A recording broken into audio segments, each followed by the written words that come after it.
झालावाड़ में जिस तरीके से शिक्षा के लिए अपना फ्यूचर बनाने के लिए बच्चे गए थे और उन पर पूरी की पूरी इमारत गिर पड़ी, इस बात ने सोचने को मजबूर कर दिया है कि हम 2025 में भी किस ढांचे के साथ बैठे हैं। राजकुमार रोत ने बहुत बड़े बड़े सवाल इस इंसिडेंट पे उठाए हैं और अब क्या राजकुमार रोत ये मुद्दा सदन में उठाएंगे, करेंगे इसी मुद्दे पर चर्चा इस वीडियो में, इसलिए बने रहेगा आखिर तक हमारे साथ। नमस्कार, मैं हूं चेतना शर्मा। आप देखना शुरू कर चुके हैं संवाद भारत का, भारत के लिए। तो जहां पर बच्चे अपना भविष्य बनाने जाते हैं, वहां से अगर ऐसी खबर आती है तो मम्मी और पिता दोनों के लिए, पूरे परिवार के लिए उनकी जिंदगी उजड़ जाती है। ऐसा ही हो रहा है वहां पर। अभी तो सिर्फ 5 बच्चों की मौत हुई है, लगातार बच्चे घायल हो रहे हैं, कब तक ठीक होंगे पता नहीं है। और पूरे सोशल मीडिया पर कोहराम मच गया है, तरह तरह के कमेंट्स आने लगे हैं।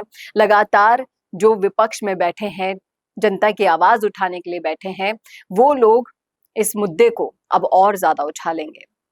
नरेश मीणा तो रास्ते से ही निकल पड़े झालावाड़ के लिए मिलने, लेकिन उन्हें कानून का हवाला देकर रोक लिया गया।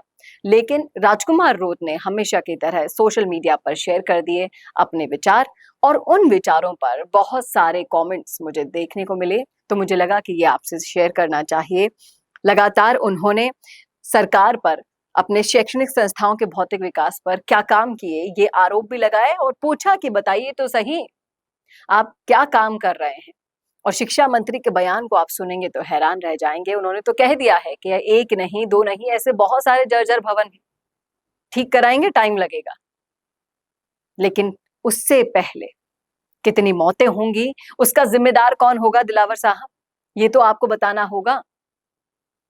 अब ये मुद्दा राजकुमार रोत द्वारा सदन में उठाया जाए और फिर इस पर फैसला हो कि कितने ऐसे जर्जर भवन हैं जहां पर छोटे छोटे बच्चे इस जर्जर भवन के इमारत गिरने से इनका शिकार हो सकते हैं। उन सबको संज्ञान में लिया जाए और तुरंत कार्यवाहियां शुरू की जाए।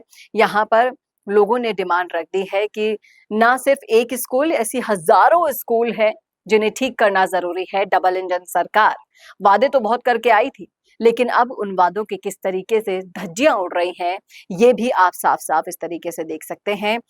एक तरफ हनुमान बेनीवाल है, वो लगातार संसद में ये मुद्दा उठाते हुए आए हैं कि जब तक अधिकारियों, प्रशासन में बैठे हुए लोगों के बच्चे भी सरकारी स्कूल में पढ़ने नहीं जाएंगे ना, तब तक कोई नहीं सुनेगा, कोई नहीं देखेगा उनके हालात। ऐसे ही जर्जर रहेंगे, ऐसे ही इमारतें गिरती रहेंगी और ऐसे ही बच्चों की मौतें होती रहेंगी जो बिल्कुल मासूम हैं, जिनका कोई कसूर नहीं है।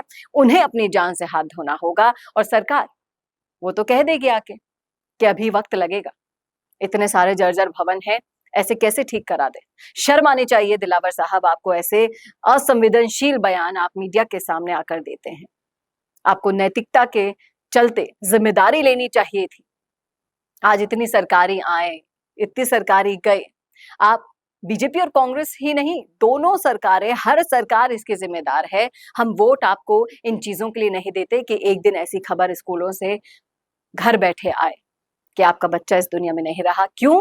क्योंकि इमारत उस पर गिर गई है। अफसोस होता है ऐसी चीजों को देखकर, पढ़कर, सुनकर, दर्द होता है कि आखिर कब तक ऐसी मासूम जानें अपनी जान देती रहेंगी और इन सरकारों पर जू तक नहीं रहेंगी। उम्मीद है कि राजकुमार रोत हो या हनुमान बेनीवाल हो या फिर कोई भी रविंद्र सिंह भाटी जैसा नेता हो, इस मुद्दे को सदन में उठाए और जल्द से जल्द समस्याओं का समाधान निकलवा कर लाए, क्योंकि ये सरकार ढीठ सरकार दिखाई देती है जिन पर मौतों का तो असर नहीं होता है। क्या कहते हैं आप इस मुद्दे पर, रखिएगा राय कमेंट बॉक्स में। कैसा लगा वीडियो बताना ना भूलेगा, और ऐसे और वीडियोस के लिए देखते रहिए संवाद भारत का, भारत के लिए। नमस्कार।